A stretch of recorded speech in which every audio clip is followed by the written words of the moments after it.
Oke, baik. Jadi masih melanjutkan materi mengenai susunan pemerintahan, ya. Kalau minggu lalu kita sudah membahas mengenai pengawasan. Nah, jadi begini, dalam sebuah negara itu, ya, pemerintahan disusun berjenjang tingkat pusat hingga tingkat daerah secara struktural dengan setiap tingkatannya. Nah, itu memang sengaja dibuat supaya fungsi pengawasan itu dapat berjalan. Nah, jadi organ pemerintah yang lebih tinggi itu dapat mengawasi organ pemerintah yang lebih rendah. Nah, misalnya seperti di negara kita ini ada pemerintah pusat, lalu ada pemerintah daerah provinsi, ada pemerintah daerah kabupaten kota, lalu di bawah lagi ada pemerintah kecamatan, pemerintah kelurahan, pemerintah desa, ya setara dengan lurah, lalu ada RW, RT. Nah, itulah jenjang ya atau struktur. Disitulah fungsi pengawasan berjalan dan tujuan sistem penyelenggaraan pemerintahan dibuat berjenjang begitu. Memang ini tujuannya agar mempermudah atau mempercepat pelayanan ya atau penyelenggaraan pemerintahan. Jadi sudah ada tingkat-tingkat yang lebih rendah yang menangani wilayahnya masing-masing. Nah, sekarang kita lihat dulu penyelenggara pemerintahan tingkat pusat. Nah, tingkat pusat ini berarti yang paling tinggi kedudukannya dalam sebuah negara.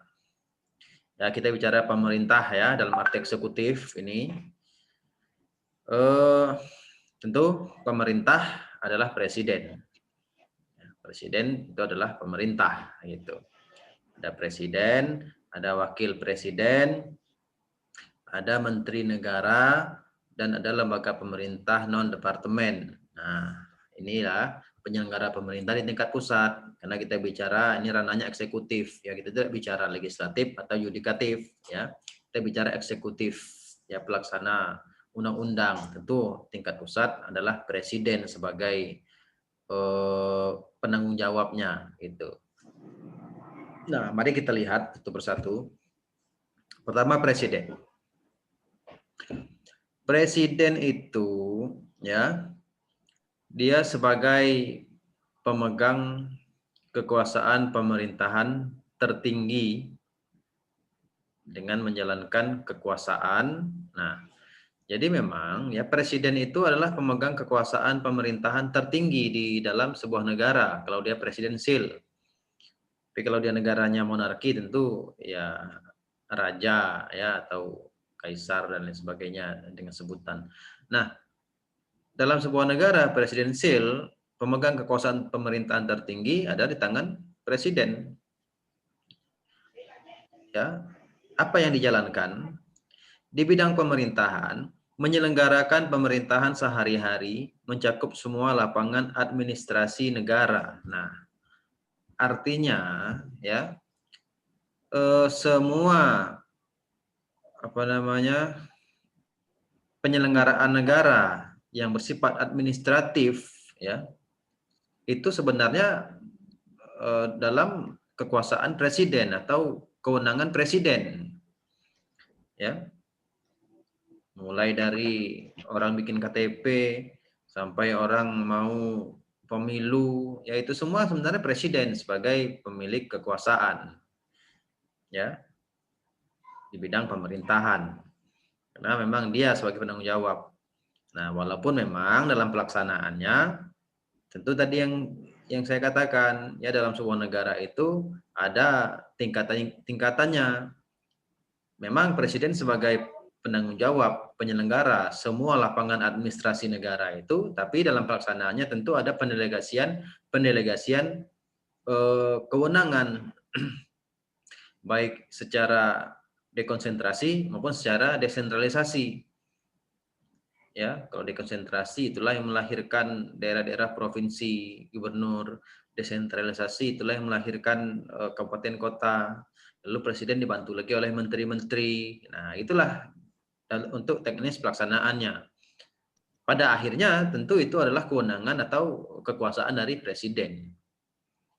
Ya, sama lah kita di daerah nih, misalnya di Kabupaten Bungo, pemerintah daerah Kabupaten Bungo, tentu dalam hal ini adalah Bupati Bungo, ya Pak Haji Mansuri sekarang sudah di PJS-kan, ya. Nah, dialah sebagai pemilik kekuasaan tertinggi dalam administrasi di daerah Kabupaten Bungo ini. Nah, walaupun dalam pelaksanaannya dia ada pendelegasian, itulah ada asisten-asistennya, ada dinas-dinas, ya, lalu ada lagi camat, lurah, rio. Nah, begitu ya dalam rangka pelaksanaan tugas pemerintahan itu tadi. Nah, jadi itu pertama, ya, presiden itu dia menyelenggarakan pemerintahan sehari-hari mencakup semua lapangan administrasi negara. Artinya penyelenggaraan sebuah negara itu ya yang sifatnya administratif, ya, karena ini adalah administrasi, itu adalah kewenangan dari presiden. Walaupun teknisnya ada pendelegasian kewenangan kepada organ-organ yang lebih rendah gitu. Lalu kedua, presiden juga di bidang perundang-undangan punya kewenangan penetapan pembentukan undang-undang dan perpu, penetapan PP dan perpres. Nah, jadi dalam legislasi, ya, legislasi ini kan kalau yang kita ketahui berdasarkan konsep trias politika itu kan kewenangannya DPR kalau dia undang-undang, ya, kalau Perda DPRD. Nah, ternyata ya presiden pun itu punya kewenangan terbatas ya sesuai lingkupnya dalam bidang legislasi. Pembentuk undang-undang sekalipun, ya, undang-undang itu ya dalam proses perumusan hingga penetapannya itu disepakati bersama antara presiden dengan DPR. Nah, gitu. Bahkan rancangan undang-undang itu boleh saja berasal dari inisiatif pemerintah, berarti pemerintah yang bikin draftnya baru dibahas bersama dengan DPR, atau inisiatif DPR dibahas bersama dengan pemerintah. Nah, artinya dalam proses pembentukan undang-undang, perumusan undang-undang itu presiden masuk, ya, untuk bisa mengajukan dan membahas ya bersama DPR. Walaupun memang pada akhirnya yang mengesahkan adalah DPR. Nah, disinilah trias politika itu berjalan, ya. Walaupun dalam perumusannya ada sifatnya koordinasi antara pemerintah dengan DPR, namun tetap karena ini adalah pembagian kewenangan, pembentuk undang-undang itu adalah DPR, maka DPR yang mengesahkan. Nah, sekarang tuh berlaku begini. Sebuah undang-undang yang sudah disahkan oleh DPR kan ditantangani oleh presiden. Nah, sekarang berlaku dengan atau tanpa tanda tangan presiden, ya, sebuah undang-undang itu tetap berlaku. Misalnya, jika sebuah undang-undang sudah disahkan dan langsung ya ditandatangani oleh presiden, maka langsung berlaku undang-undang itu. Setelah dituangkan ke lembaran negara tentu saja. Nah, namun dalam kondisi undang-undang yang sudah sah tadi tidak ditandatangani oleh presiden, mungkin presidennya kurang setuju, dia tidak mau tanda tangan, tidak masalah juga. Setelah 30 hari disahkan, otomatis undang-undang itu berlaku. Nah, itu nampak ya bahwa ranah undang-undang ini ya tentu lebih kuat kepada legislatif. Walaupun presiden bisa masuk juga untuk proses pengusulan dan pembahasan gitu. Ada juga perpu, peraturan pemerintah pengganti undang-undang. Nah, ini kewenangan presiden. Jadi dalam hierarki peraturan perundang-undangan itu, perpu ini dia setara dengan undang-undang kedudukannya. Namun bedanya, kalau undang-undang itu kewenangannya DPR, sedangkan perpu ini adalah kewenangan dari presiden yang mengeluarkan hak prerogatif presiden. Nah, dia setara memang. Nah, kapan presiden bisa mengeluarkan perpu? Nah, ada 3 syarat sebenarnya yang diatur oleh MK. Yang jelas itu dalam keadaan urgent atau mendesak sekali. Ada hal-hal yang krusial yang harus diatasi segera. Karena kalau menunggu undang-undang kan lama. Dulu pernah Pak SBY pada tahun 2009 mengeluarkan Perpu terkait pemilu, ya.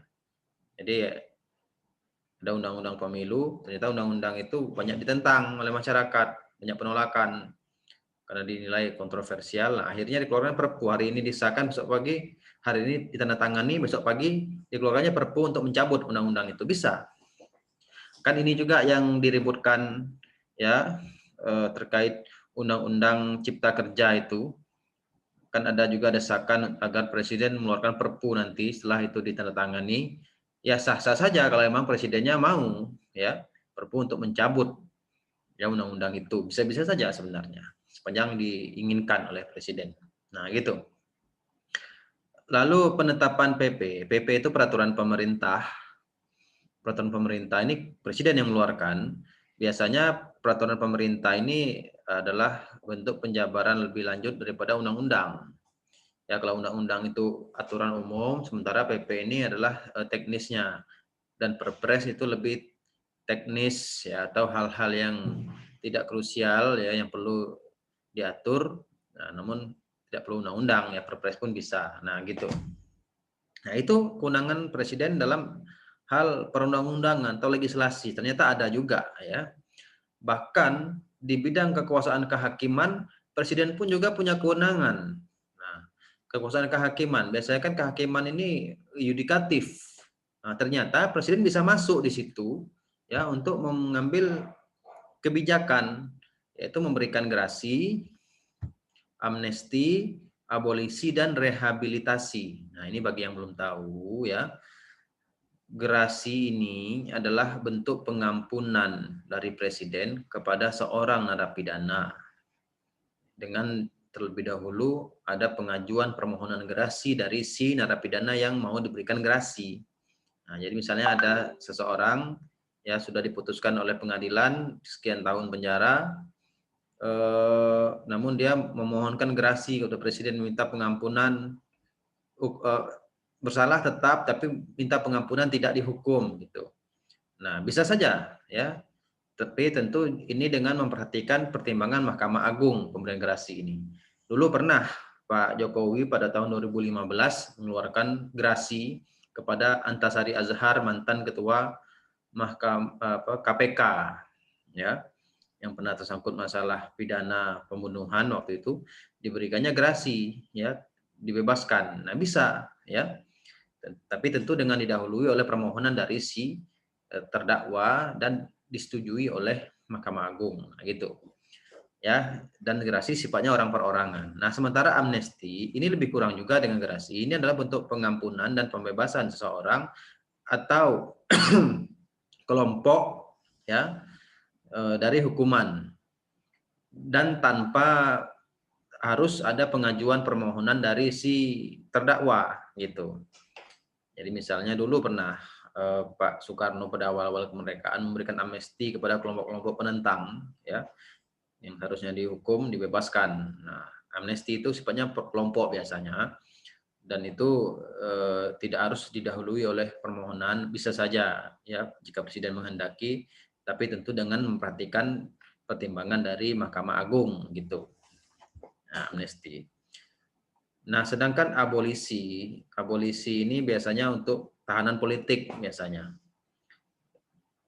Pengampunan dan pembebasan juga, ya, terhadap tahanan-tahanan politik. Tapi tentu dengan memperhatikan pertimbangan. Nah, kalau ini DPR, ya, kalau gerasi dan amnesti itu Mahkamah Agung, sedangkan abolisi ini DPR karena dia itu tahanan politik. Ya, itu bisa, ya, dikeluarkan gerasi abolisi untuk membebaskan. Dan rehabilitasi, ya, ini adalah pemulihan nama baik sebenarnya. Misalnya ada seseorang dihukum penjara, ya, sudah berjalan beberapa tahun, tapi ternyata kemudian muncul fakta baru, dia tidak bersalah. Akhirnya kan harus dibebaskan.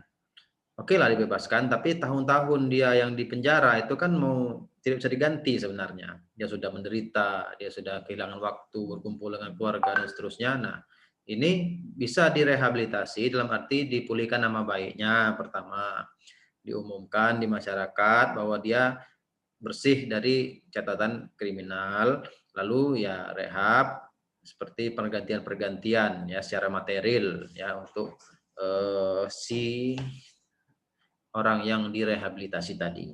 Nah, itu presiden ya, dia tadi pertama sebagai pemegang kekuasaan pemerintahan dan juga presiden itu sebagai kepala negara ya, memegang kekuasaan militer dan diplomatik. Nah, jadi dalam negara presidensil seperti Indonesia ini, presiden itu berkedudukan sebagai kepala negara sekaligus sebagai kepala pemerintahan memang. Ya, sebagai kepala pemerintahan ya berarti dia menjalankan administrasi yang sifatnya rutin sesuai dengan tugasnya ya. Sedangkan kalau sebagai kepala negara ya ini sifatnya politis ya. Dia pemegang kekuasaan militer. Jadi militer itu ya TNI, Angkatan Darat, Angkatan Laut, Angkatan Udara itu panglima tertingginya presiden. Jadi militer itu tunduk kepada perintah presiden. Bahkan di beberapa negara presiden itu bisa memerintahkan untuk perang, ya, diperintahkannya militer untuk perang, ya, memerangi negara lain bisa langsung. Nah, kalau di kita bisa, tapi dengan persetujuan DPR. Nah, jadi ada rem di situ. Ini tidak bisa juga, karena bahaya kalau nanti kebetulan presidennya temperamen ya tersinggung sedikit dengan negara lain suruh perang. Nah, itu kan bahaya. Maka kalau di kita memang presiden bisa memerintahkan tapi dengan persetujuan DPR. Artinya tanpa persetujuan DPR tidak bisa juga ya menyatakan perang. Nah, itu dalam kekuasaan militer. Dan diplomatik artinya hubungan luar negeri, tentu inilah kewenangan presiden. Ya, bagaimana dia hubungan bilateral, multilateral ya di PBB, lobby-lobby politik di internasional itu adalah kewenangan dari presiden. Oke ya. Kita lanjutkan. Nah, sedangkan wakil presiden ya, wakil presiden ini ya sebenarnya kan adalah apa namanya ya, pengganti lah ya jika presiden berhalangan. Karena presiden dalam menjalankan tugasnya dibantu oleh satu orang wakil presiden. Nah, tugasnya melaksanakan tugas yang ditentukan oleh presiden. Nah, jadi memang prinsipnya tugas wakil presiden ini untuk menggantikan presiden jika presiden berhalangan atau berdasarkan instruksi presiden. Misalnya menghadiri acara kemana, memimpin rapat. Sepanjang presiden yang memerintahkan atau presiden berhalangan, maka wakil yang akan maju gitu. Nah, memang sifatnya seperti itu ya. Dan wakil ini tidak bisa mengambil kebijakan sendiri secara mandiri tanpa melalui presiden. Nah, di situ karena memang dia wakil saja, ya bayangan. Ya, kalau mengusulkan ide-ide bisa kepada presiden, memberikan saran, masukan, nasihat, tapi kalau mengambil keputusan sendiri tanpa ada instruksi dari presiden atau ditentukan oleh presiden, dipercayakan kepada si wakil, tidak bisa. Ya, memang wakil ini ya sifatnya apa namanya sebagai apa namanya mewakili saja gitu kan. Jika presiden berhalangan, maka wakil yang maju. Ya. Lalu tadi ada menteri, ya di tingkat pusat ada presiden dan wakilnya, ada menteri. Nah, menteri tentu saja menteri ini adalah pembantu presiden. Ya, sesuai dengan ruang lingkup tugasnya masing-masing. Yang tadi saya katakan, sebenarnya kan seluruh kegiatan pemerintahan itu kan kewenangan presiden. Nah, tapi dalam pelaksanaannya didelegasikan kepada menteri-menteri ya untuk supaya ini efektif dan efisien gitu. Supaya cepat dalam pelaksanaannya. Tidak mungkin presiden sendiri kan. Misalnya ngurus kesehatan presiden, ngurus masalah pendidikan presiden, ngurus masalah sosial presiden, nah nggak mampu presiden maka dia utuslah menteri-menteri gitu. Nah, menteri negara itu ada 3 ya, ada menteri yang sifatnya koordinator, lalu ada menteri departemen dan ada menteri non departemen. ada koordinator.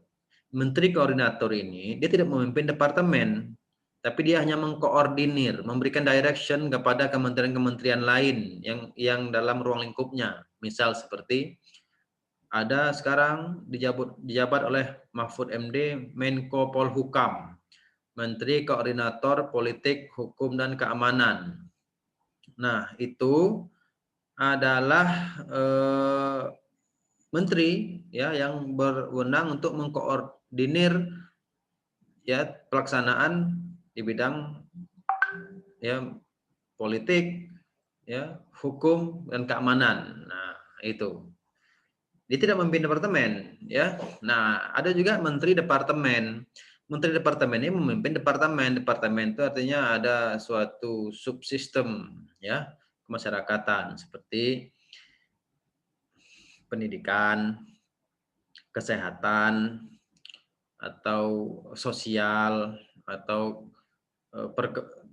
kehutanan misalnya, ya, atau agama. Nah, ini departemen. Jadi ada skop-skopnya masing-masing. Ya, menteri ada menteri kesehatan, menteri pendidikan, menteri sosial, menteri tenaga kerjaan misalnya. Itulah sebagai departemen-departemennya. Ya. Nah, ada juga menteri non departemen. Ya, menteri non departemen ini dia menteri, ya, tapi tidak memimpin departemen. Seperti Mensesnek, menteri sekretaris negara itu menteri tapi bukan memimpin departemen. Dia setara menteri tapi hanya sebagai sekretaris negara gitu, ya. Nah, kita lanjutkan. Nah, inilah tadi departemen tadi yang saya katakan.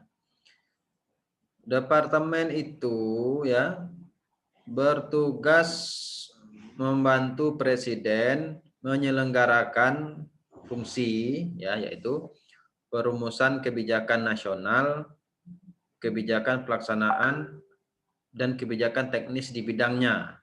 Ya, tadi kan saya katakan ya departemen itu tentu sesuai dengan apa yang menjadi bidangnya masing-masing. Ada departemen kesehatan, ada departemen pendidikan, ada departemen sosial, ada departemen ketenagakerjaan misalnya, ya. Sekarang kementerian saja namanya. Nah, itu sesuai dengan bidangnya. Ya, maka menteri-menteri tadi bertanggung jawab ya untuk merumuskan kebijakan nasional di bidangnya, bidang pendidikan misalnya, bidang kesehatan misalnya. Itu tugasnya masing-masing, ya. Tugasnya masing-masing. Nah, tentu harus memiliki kemampuan ya. Misal hari ini di tengah kondisi Covid, Kementerian Pendidikan ditantang untuk bagaimana melahirkan kebijakan yang strategis agar pendidikan dapat tetap berjalan sementara kondisi kesehatan peserta didik dapat terjamin. Nah, kan begitu. Nah, itulah lahirlah kebijakan. Misalnya sekarang kita belajar daring gitu kan.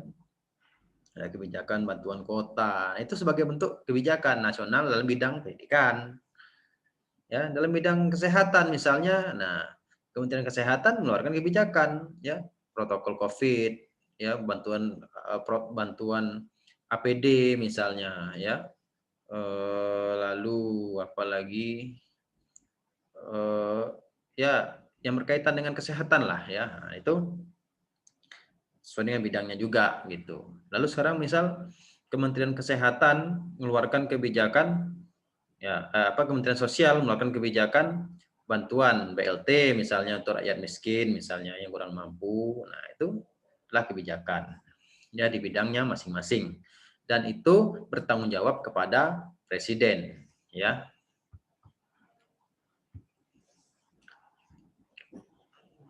Nah,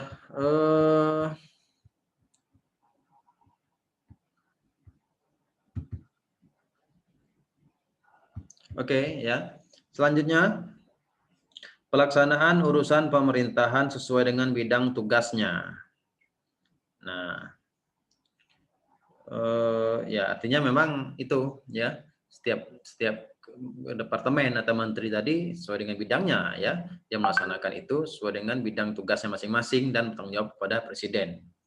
Pengelolaan barang milik atau kekayaan negara yang menjadi tanggung jawabnya. Ya, tentu setiap departemen itu punya aset ya. atau punya anggaran. Nah, inilah kewenangan atau tugas dari si menteri untuk mengelolanya dengan baik gitu.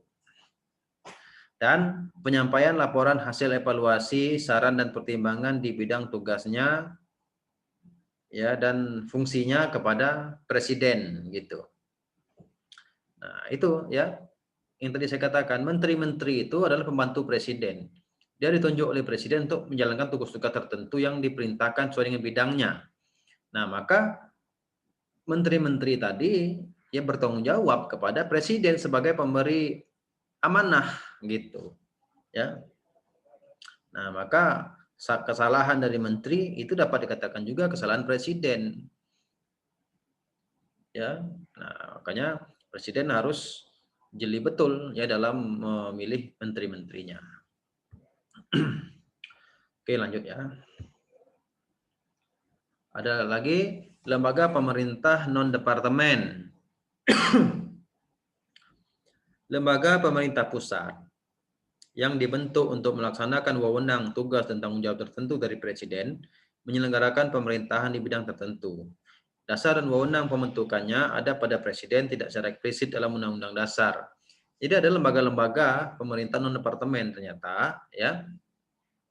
Ya, kalau departemen tadi kan sudah jelas, ya itu yang dipimpin oleh kementerian tadi. Nah, kalau non-departemennya ada tugas-tugas tertentu, tugas-tugas lain yang tidak ada diatur dalam departemen. Apa misalnya?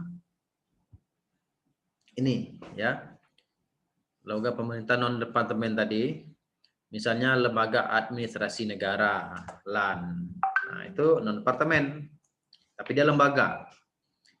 Arsip Nasional RI, Badan Perencanaan Pembangunan Nasional, Badan Kepegawaian Negara, Perpustakaan Nasional RI, Badan Pusat Statistik, Badan Standarisasi Nasional, Badan Pengawas Tenaga Nuklir Nasional, Badan Tenaga Nuklir Nasional, Badan Intelijen Negara, Lembaga Sandi Negara, Badan Urusan Logistik, BKKBN, Lembaga Penerbangan Antariksa Nasional, Badan Koordinasi Survei dan Pemetaan Nasional, Badan Pengawas Keuangan dan Pembangunan, Lembaga Ilmu Pengetahuan Indonesia, Badan Pengkajian dan Penerapan Teknologi, BKPM, BPN, BPOM, Lemhanas, dan BMG. Ini adalah diantaranya ya lembaga pemerintah non departemen ya yang ada di negara kita. Nah, dia ada tugas-tugas tertentu ya yang menjadi tanggung jawabnya. Tapi bukan termasuk departemen-departemen seperti pendidikan, kesehatan yang umum tadi ya. Dia ada tugas-tugas tertentu yang tidak diatur melalui departemen-departemen gitu. Ada kepala-kepalanya masing-masing. Nah, inilah ya diantaranya. Nah, lalu ya tentu dalam melaksanakan tugasnya kementerian tadi juga berkoordinasi dengan lembaga non kementerian atau non departemen tadi ya. Karena boleh jadi apa yang menjadi ruang lingkup tugas kewenangan dari kementerian atau departemen itu juga dijalankan lebih lanjut oleh badan-badan yang di bawahnya.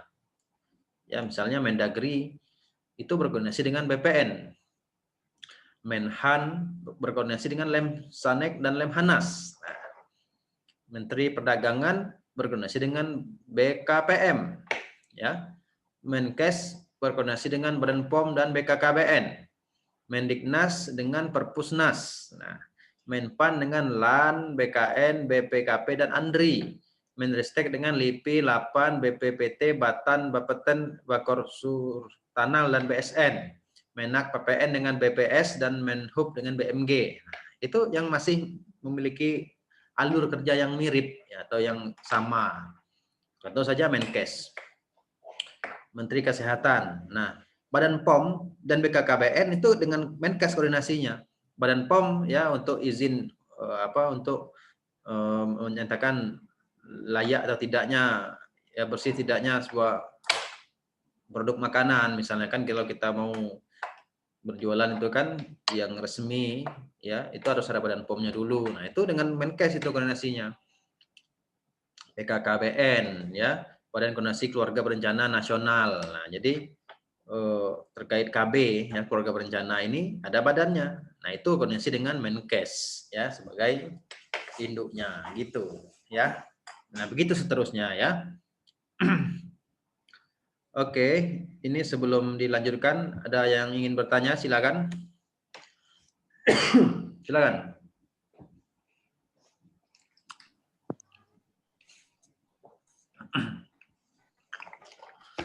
Halo. Silakan kalau ada yang ingin bertanya.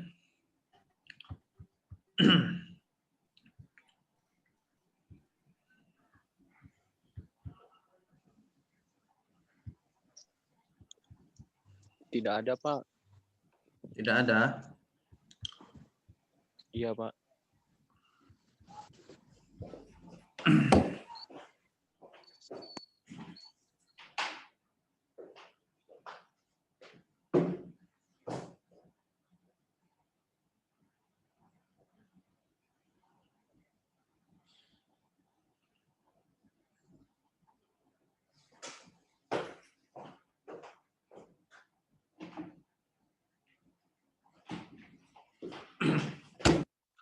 Oke, baik. Ya, kalau gitu kita lanjutkan ya. Jadi ini akan logout ya karena waktunya habis. Nanti saya kirim lagi linknya melalui WA. Nanti silakan login lagi ya.